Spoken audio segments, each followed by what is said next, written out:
gabi na naman, tayo gising na patulog pa lang ang buwan. Ang simoy ng hangin dahan-dahan na humahaplos sa mukha ng bawat tao. Bumabagsak-bagsak pa ang mata, dahan-dahan kumislap ang mga ilaw ng tumatandang simbahan, kung saan magkasama tayong nagdasal at nakinig sa misa de Gallo. Pagdating ng ama namin, ang oras suminto ng magkahawak.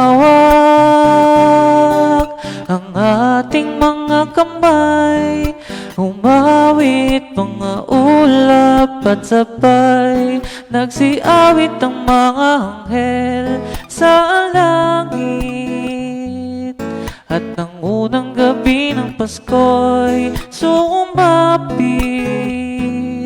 kay ganda ng harana ng tinig na sumasabay sa ihip ng hangin. Ang sabi nila, pagkatapos magsimba,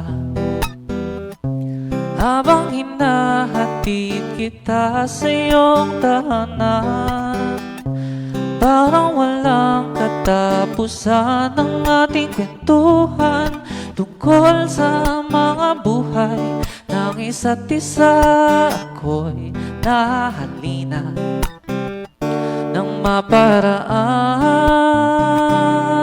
tayo doon sa may tindahan, umawit mga ulap at sabay nagsiawit ang mga anghel sa langit. At ng unang gabi ng Pasko'y sumapit,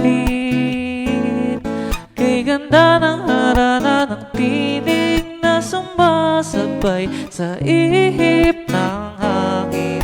Ang sabi nila,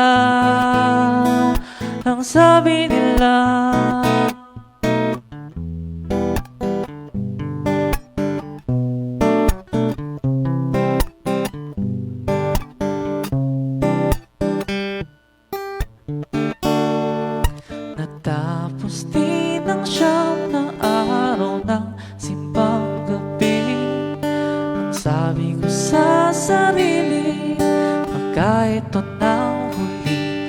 Pero mula nung unang ama namin na ang iyong kamay ay hinuwakan, di mo na binitawan. Nagsiawit ang mga anghel sa langit,